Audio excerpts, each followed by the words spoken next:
Next topic is PSGN. PSGN, post streptococcal glomerulonephritis, means post means बाद में, staphylococcus infection के बाद में हेमेचूरिया डेवलप हुआ एंड ग्लोमेरुलोनेफ्राइटिस डेवलप हुआ। इसको किस तरीके से लिख सकते हैं? हेमेचूरिया फॉलोइंग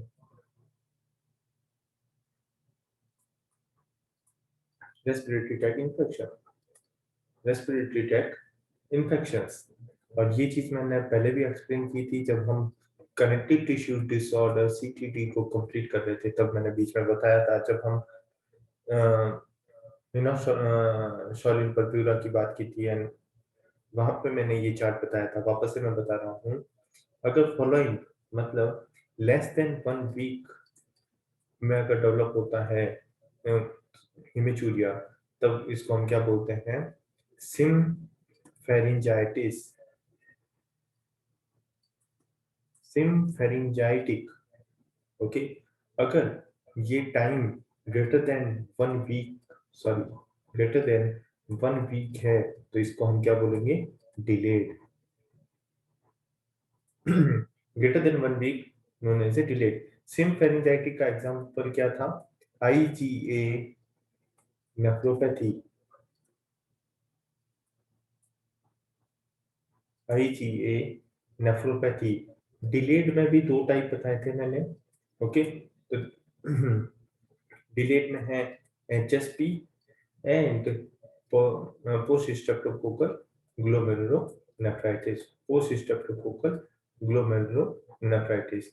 तो इन तीनों के अंदर डिफरेंशिएशन आपको समझ में आया? अब पोस्ट स्ट्रेप्टोकोकल ग्लोमेरुलोनेफ्राइटिस की स्पेसिफिकली बात करें तो यहाँ पे 2 type of the Streptococcus infections रहते हैं। 2 type of the streptococcus infections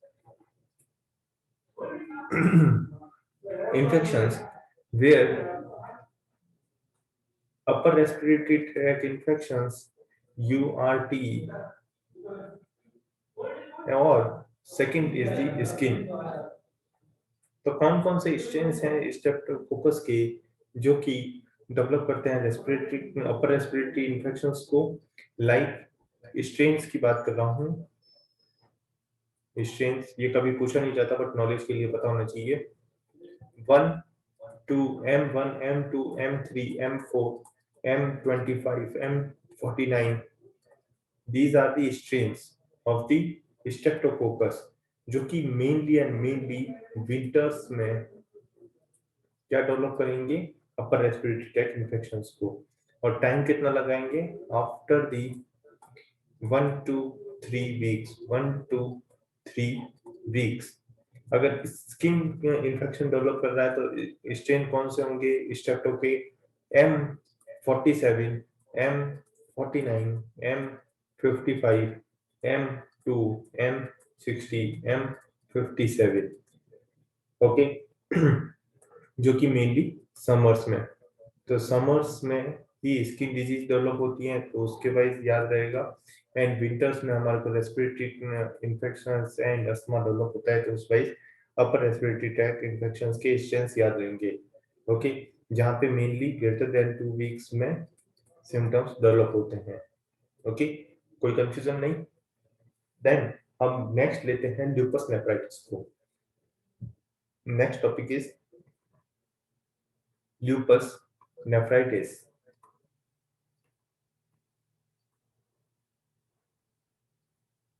Okay, just hold a second।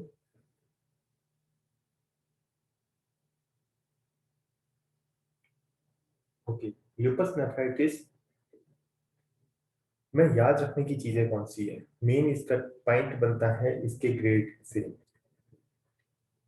और मैं जो ये ग्रेड बता रहा हूँ आपको हैरिसन से एक्सप्लेन करके बता रहा हूँ। यहाँ पे वैसे तो 5 होते हैं बट आपको याद रखने हैं 6 टाइप। ठीक है, ल्यूपस नेफ्राइटिस के 6 ग्रेड है तो एक एक को लेके एक्सप्लेन करता हूँ। ग्रेड 1, ग्रेड 1 कौन से होते हैं?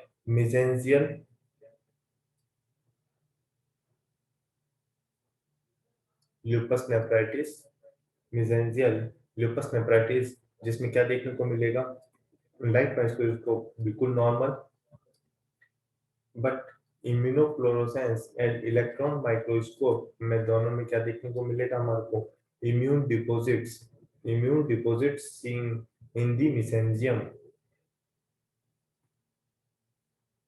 Scene in the mesangiums. Grade seconds में हमारे को क्या देखने को मिलता है, मिसेंजियो proliferative lupus nephritis known as a mesencio proliferative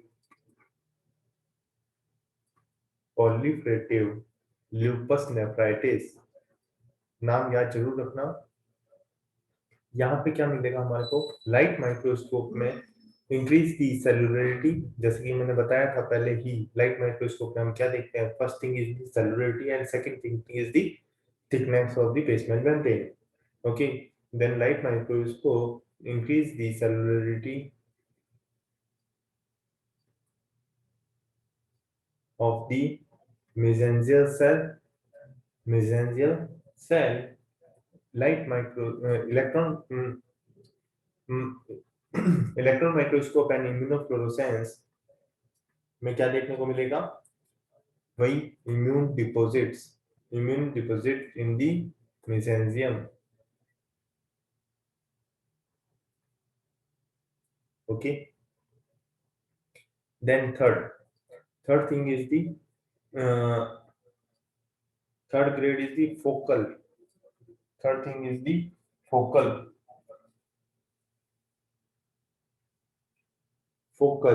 lupus nephritis. Focal lupus nephritis. Focal क्यों बोलते हैं? Because अगर less than 50% of the glomeruli अगर involve हो तो उसको हम क्या बोलते हैं? Focal. फोकल किसको बोलते हैं? जहाँ पे less than 50% of the glomeruli involve हो तो उसको हम क्या बोलेंगे? फोकल। और greater than 50% involvement of the glomeruli हो तो उसको क्या कहेंगे? डिफ्यूज। ओके, तो फोकल ग्लोमेरुलोनेफ्राइटिस में लेस देन 50, ये तो बेसिक फंडा हुआ, तो इसीलिए फोकल को इस तरीके से याद रख सकते हैं कि less than 50% of the glomeruli. और यहाँ पे क्या डिपॉजिट्स देखने को मिलेगा? सब एंडोथेलियल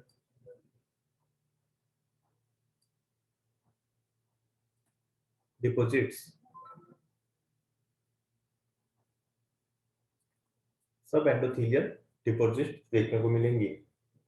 ओके, इसी तरीके से ग्रेड 4 फोकल के बाद में क्या आएगा? डिफ्यूज ग्लोमेरुलोनेफ्राइटिस में lupus nephritis. Diffuse lupus nephritis by definition अपने को पता है, greater than 50% glomeruli is involved, okay. और सेम यहाँ पे क्या मिलेगा? डिपॉजिट सब एंडोथेलियल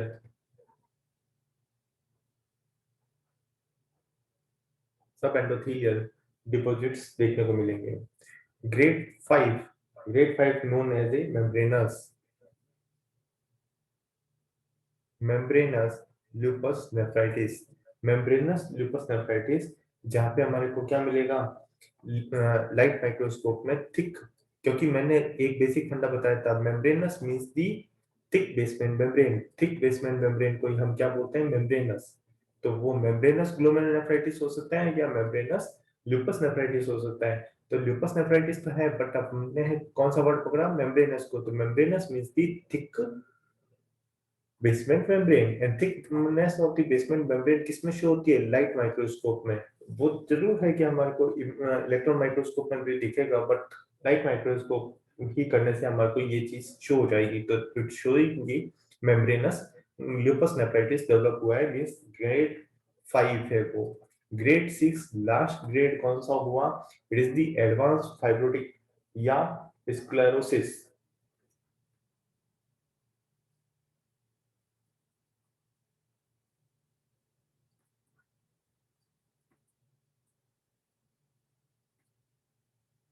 ओके, तो ये 6 कंडीशंस आपको पता चल गई।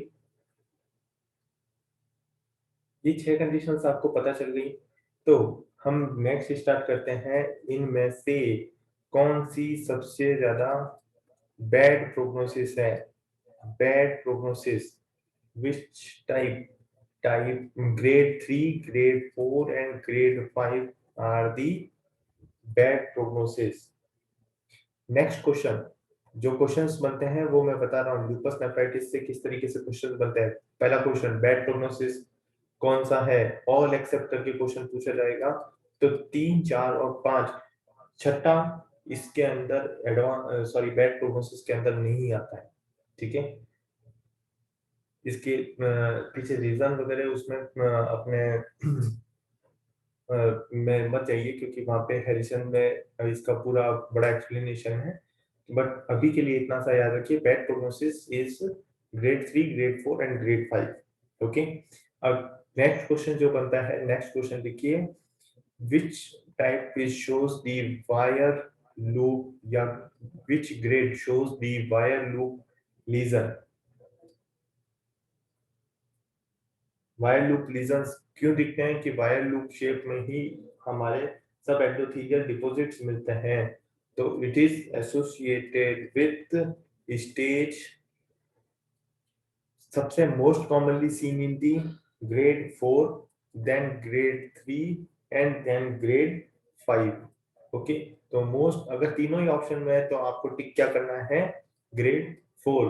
तो ये सीक्वेंस आपको याद रखना है, 4, 3, 5। ओके, और यही वायर लूप प्रेजेंट है मीन इट मींस इट, और ये अभी अपन ने पढ़ा है 3, 4, 5, ये तीनों किसके साथ में, बैड प्रोग्नोसिस। मींस अगर वायर लूप लीजन्स प्रेजेंट है तो it shows the, it is associated with the obviously bad prognosis.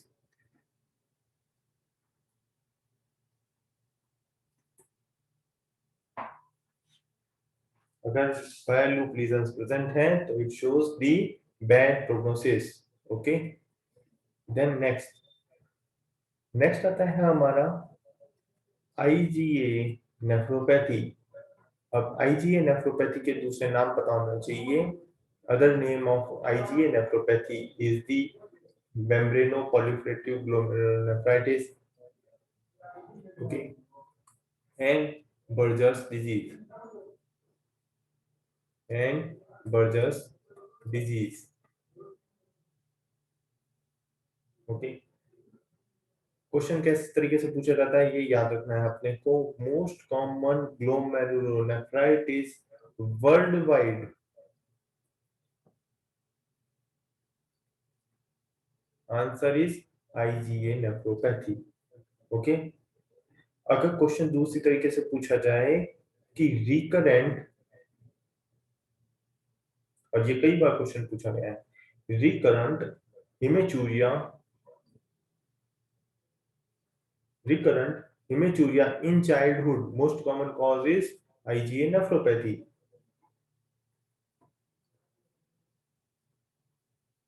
Okay, अब बाय नेम पता चलता है कि यहाँ पे क्या मिलेगा, IgA containing,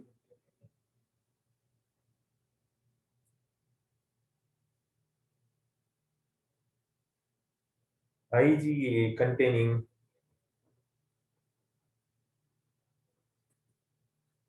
immune complex, immune complex in the mesangium। अब जो रिकरेंट हिमेचूरिया इन चाइल्डहुड है, इसका कई बार डीडी पूछा जाता है, means the differential diagnosis with the IgA nephropathy, कि what are the causes of the recurrent haematuria in the childhood. All except करके क्वेश्चन आएगा तो हमारे को ये सारे कॉज पता होने ही चाहिए। अगर मैंने स्टार लगाया मतलब यहाँ से क्वेश्चन बनेगा ही बनेगा। ओके, तो कौन कौन से डीडी में अपने को याद रखना है, first is the Alport, then second is the thin basement membrane disease, third is the nephrolithiasis,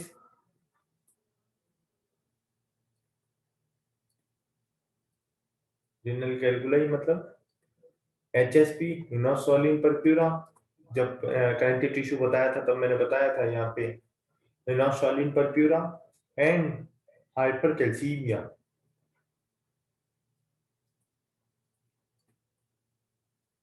hypercalcaemia. Okay, तो ये सारी चीजें हैं हमारे आईजीए नेफ्रोपैथी के लिए। तो अब हम बात करते हैं किसकी, एलपोर्ट सिंड्रोम की। तो नेक्स्ट टॉपिक लिखिए, Alport, Alport disease. And Alport disease में क्या रहेगा, मेन हमारे को इसका कोलेजन फाइबर एंड चेन पता होनी चाहिए। तो collagen fibre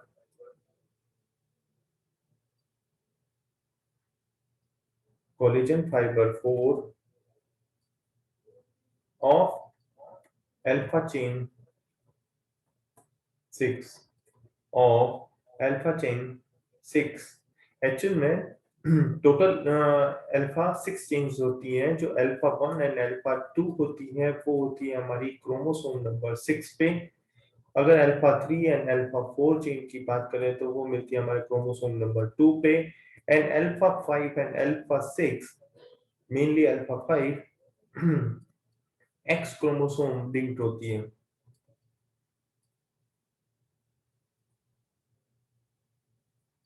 x chromosome linked होती है। तो जब मैं बात कर रहा हूँ अल्फा चेन 6 की, तो बाय डिफॉल्ट ये क्या हुआ, एक्स क्रोमोसोम लिंक्ड हुई। तो मतलब इनडायरेक्टली एल्पोर्ट डिजीज कैसी हुई, inherited, इनहेरिटेटेड x linked, इनहेरिटेटेड x linked recessive, ये वर्ड याद रखिएगा, recessive disease, x linked recessive disease. तो मेनली किसमें देखने को मिलेगा हमारे को, मेल्स। कोई कंफ्यूजन नहीं।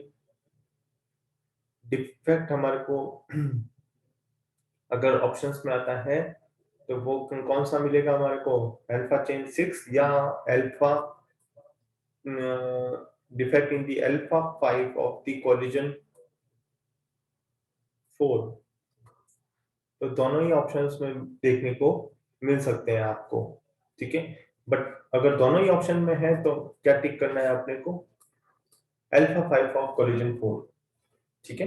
अगर दोनों ही ऑप्शन में है तो हमारे को क्या टिक करना है, अल्फा 5 ऑफ कोलिजन 4। अब डायग्नोसिस, डायग्नोसिस में डेफिनेटली हम क्या करेंगे इसमें, diagnosis on the basis of the kidney biopsy, kidney biopsy. And kidney biopsy में क्या देखने को मिलेगा, irregular thickening, irregular thickening and thinning of the basement membrane। Allport syndrome में एक पर्टिकुलरली ट्रायड देखने को मिलता है। वो ट्रायड से कई बार क्वेश्चंस मिलते हैं, तो ट्रायड पता होना चाहिए कि ये मेनली किसको अफेक्ट करता है। आप सबको पता है किडनी। देन सिम्टम्स जो आते हैं वो sensory neural hearing loss SND से डेवलप होते हैं। Okay, then sensory neural weakness, then eye symptoms. अभी मैं बताऊंगा क्या आई सिम्टम्स आते हैं। पहले बात करते हैं किडनी। तो यहाँ पे क्या मिलेगा हमारे को, हिमेचूरिया, जो कि क्या सिम्टम है। अगर पूछा जाता है अर्लिएस्ट सिम्टम तो आंसर क्या जाएगा, हिमेचूरिया, ठीक है। लेट सिम्टम तो आंसर जाएगा प्रोटीन्यूरिया,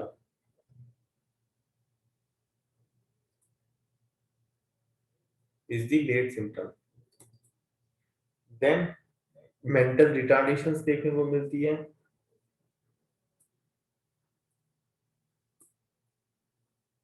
और कई बार क्वेश्चन आता है ऑल एक्सेप्ट करके, अगर हायर लेवल का है क्वेश्चन तभी ये क्वेश्चन पूछा जाएगा कि मेंटल रिटार्डेशन प्रेजेंट और नॉट प्रेजेंट। तो एल्पोर्ट सिंड्रोम में मेंटल रिटार्डेशन प्रेजेंट मिलती है।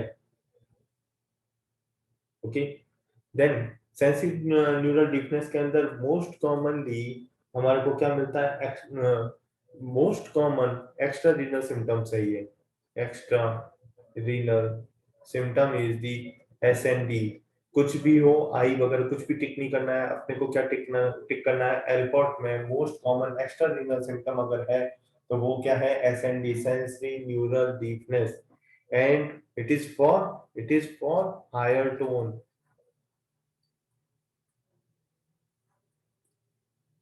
Okay. eye symptoms are the bilateral anterior lenticulus,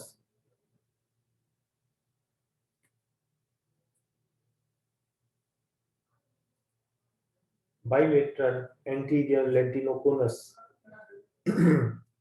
जहां पे क्या मिलेगा हमारे को, डॉट एंड फ्लैग। मीन्स यहाँ पे रेटाइनोपैथी डेवलप होती है। रेटाइनोपैथी डेवलप होती है। ओके।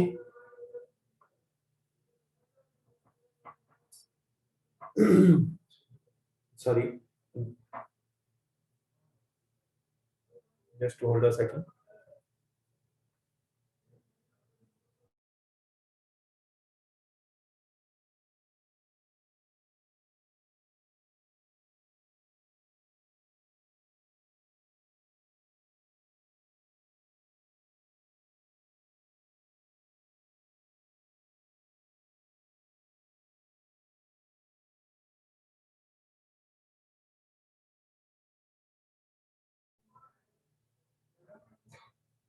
अब नेक्स्ट टॉपिक है, next topic is renal vein thrombosis. Renal when,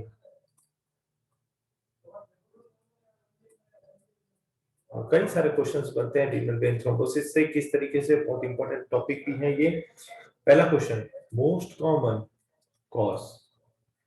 पहला क्वेश्चन क्या बनता है, मोस्ट कॉमन कॉज। तो हमारे को क्या है कि क्वेश्चन क्या पूछना चाह रहा है, हमारे को वही ध्यान रखना है कि most common cause of the primary cause पूछना चाह रहा है या सेकेंडरी कॉज पूछना चाह रहा है। फर्स्ट थिंग ये नोट करिए, प्राइमरी के अंदर वो किसका पूछना चाहता है, कि चिल्ड्रंस का पूछना चाहता है या वो एडल्ट का क्वेश्चन पूछना चाह रहा है कि तो ये एक टेबल बनाएंगे इस तरीके से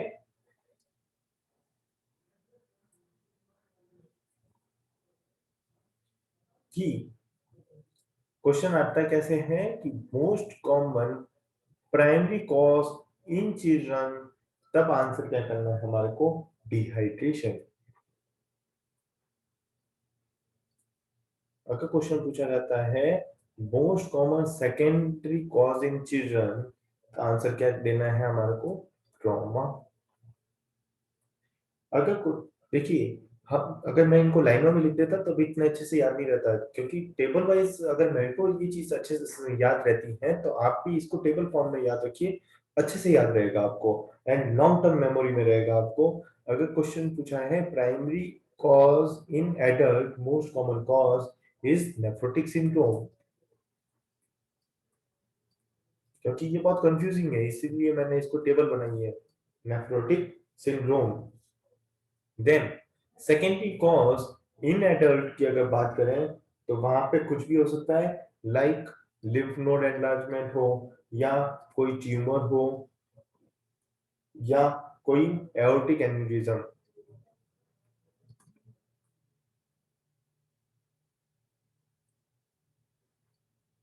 एओर्टिक एन्यूरिज्म डेवलप हो। ठीक है, तो कॉजेज समझ में आ गए। तब हम बात करते हैं क्लिनिकल फीचर्स की। क्लिनिकल फीचर्स किस तरीके से प्रेजेंट होंगे, आपको पता है कि रीनल वेन थ्रोम्बोसिस हो रहा है, मींस एब्डोमेन में कोई ना कोई पेन डेवलप होगा। यहाँ पे होता है flank pain, comma tenderness, comma हेमिचूरिया,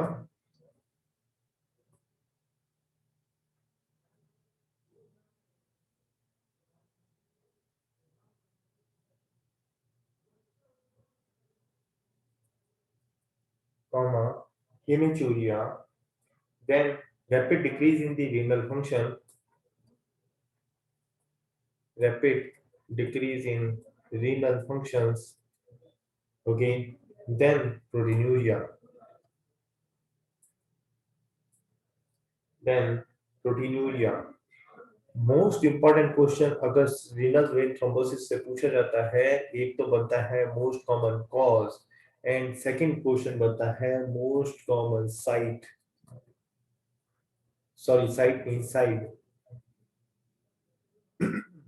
most common side is the left side, is the left side.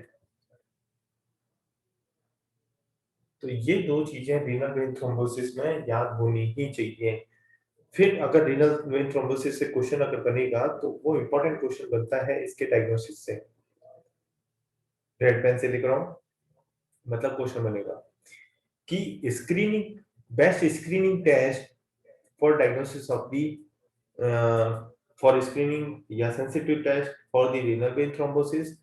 Renal vein thrombosis RVT के लिए स्क्रीनिंग टेस्ट कौन सा रहेगा? It is the Doppler USG,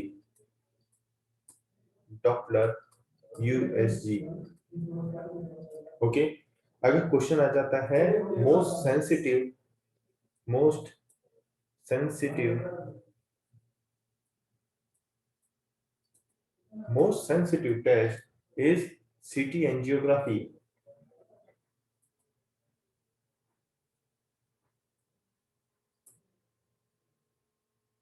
Most sensitive test is CT angiography.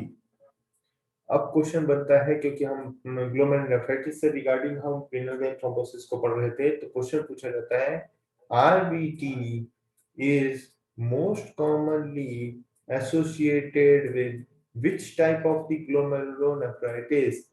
It is membranous glomerulonephritis. It is membranous glomerulonephritis. Okay. इसी तरीके से कई सारे क्वेश्चंस बनते हैं, लाइक HIV पेशेंट या HIV एसोसिएटेड विद नेफ्रोपैथी. किस टाइप के नेफ्रोपैथी डेवलप करेगा? Most commonly it is focal segmental glomerulonephritis. तो यही चीज क्वेश्चंस पूछे जाते हैं जो वन लाइनर्स में हमारे को पता होना चाहिए. जहां पे क्या मिलेगा हमारे को?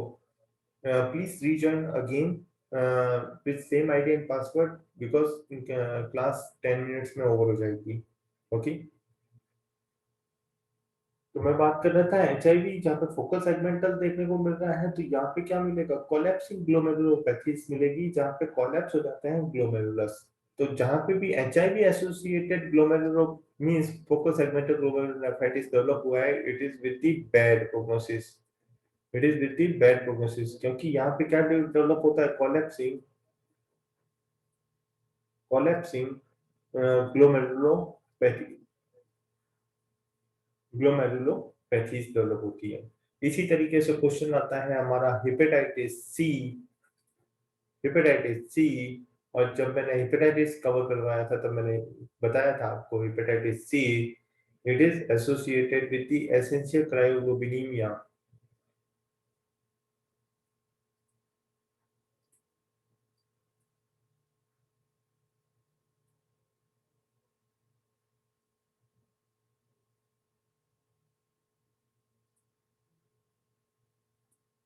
अब इसके अंदर एक फ्लो चार्ट बनाइए, क्योंकि कई बार होता है एसेंशियल क्रायोग्लोबिनीमिया अगर ऑप्शंस में नहीं है तब आंसर क्या करना है?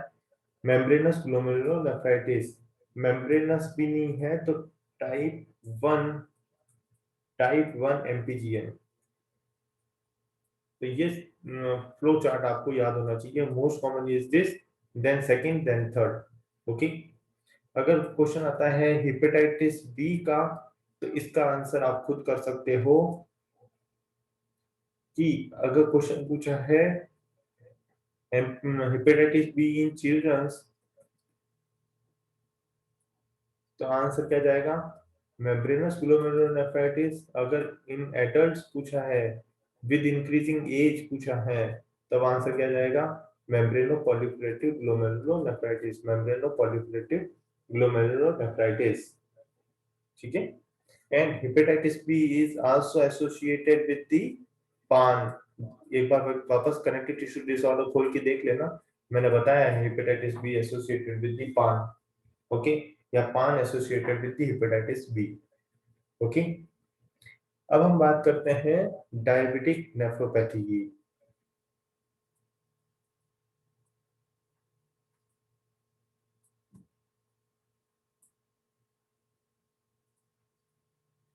डायबिटिक नेफ्रोपैथी से आपके ही एआईपीजीटी में कई बार क्वेश्चन पूछे गए हैं। आपको नहीं है लगता है तो आप 2018 या 2019 के पेपर उठा के देख लीजिएगा एक बार, तो आपको डायबिटिक नेफ्रोपैथी के क्वेश्चंस देखने को मिल जाएंगे। वहां पे किस तरीके से क्वेश्चंस हैं, तो हमारे को किस तरीके से याद रखना है, क्योंकि क्या होता है कि हम बहुत ज्यादा कंफ्यूज रहते हैं। तो होम एकेडमी में आपने ज्वाइन किया है तो आपको मैं सिस्टमिक वे में बता रहा हूँ कि अर्लीस्ट चेंजेस अगर पूछ रहा है, earliest changes in the kidney in the case of the diabetic nephropathy is the thickening of the basement membrane, thickening of the basement membrane। Question आया अर्लीस्ट चेंजेस, क्वेश्चन आता है next most common changes is diffuse glomerulosclerosis.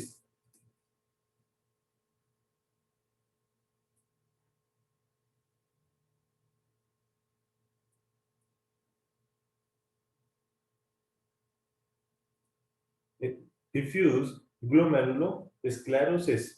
अगर question पूछा था, ये तो most common changes हुआ, अगर क्वेश्चन पूछा था most specific changes in diabetic nephropathy is nodular glomerulosclerosis, nodular glomerulosclerosis. और इसी को नोडुलर ग्लोमेरुलोस्क्लेरोसिस को known as a Kimmelstiel Wilson disease, Kimmelstiel Kimmelstiel Wilson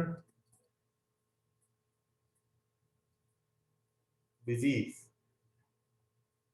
okay. Actual में होता क्या है, it is a intercapillary glomerulosclerosis, okay. Nodular क्यों बोला, because it is the intercapillary glomerulosclerosis, जहां पे डिफ्यूज है, diffuse is the most common type, but अगर मोस्ट स्पेसिफिक की बात करें तो वहां पे क्या मिलेगा, इंटरकैपिलरी ग्लोमेरुलोस्क्लेरोसिस। एंड उसका दूसरा नाम क्या है, किमिल्स्टन विल्सन डिजीज, किमिल्स्टन विल्सन डिजीज। और इसी नाम से क्वेश्चन पूछा जाता है मोस्ट स्पेसिफिक फाइंडिंग, ओके। आपको ये चीजें याद होना चाहिए। अब next important question is first clinical first clinical detectable sign, first clinical detectable sign answer क्या जाएगा। अब आपने कई बार पढ़ा होगा, तब ये आंसर करोगे micro एल्यूमिन urea,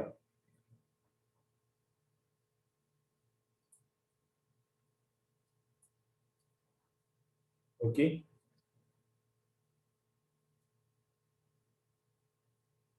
just hold a second.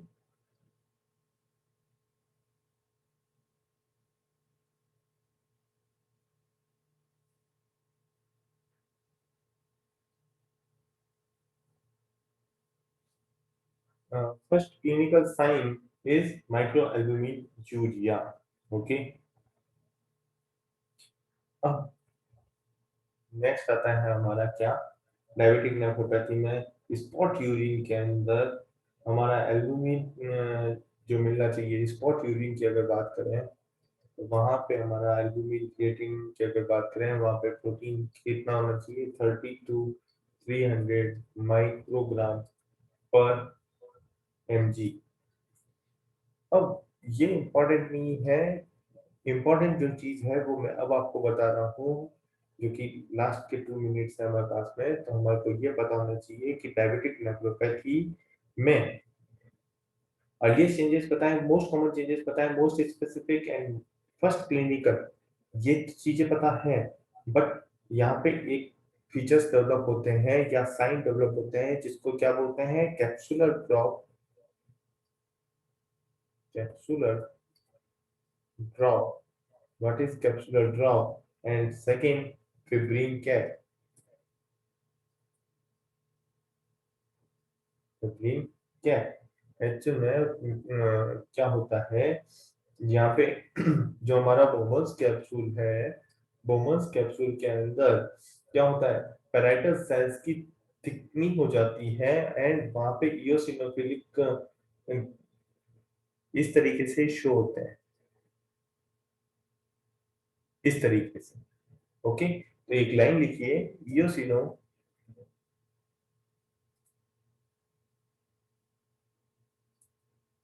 इयोसिनोफिलिक thickening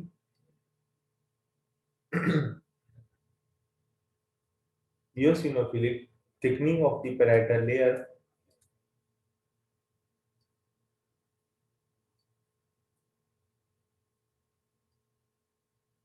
parietal layer of the Bowman's capsule shows the capsular drop। Question direct पूछा जाता है कि capsular drop scene in the, okay, lupus nephritis, diabetic nephropathy, IGN nephropathy. तो हमारा answer क्या जाना चाहिए, diabetic nephropathy. Second बनता है हमारा फिब्रिन कैप। तो ये जस्ट अपोजिट होता है, इस तरीके से फिब्रिन कैप डेवलप होती है। वो क्यों बनती है, फिब्रिन कैप डेवलप होती है due to the homogeneous,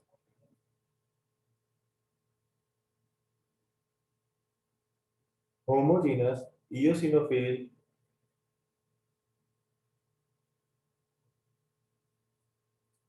homogeneous eosinophilic material appearing on the, appearing on the wall of the parietal layer।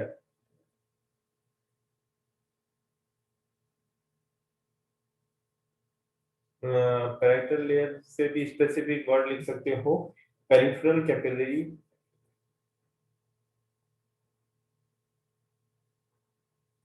Peripheral capillary of the lobule.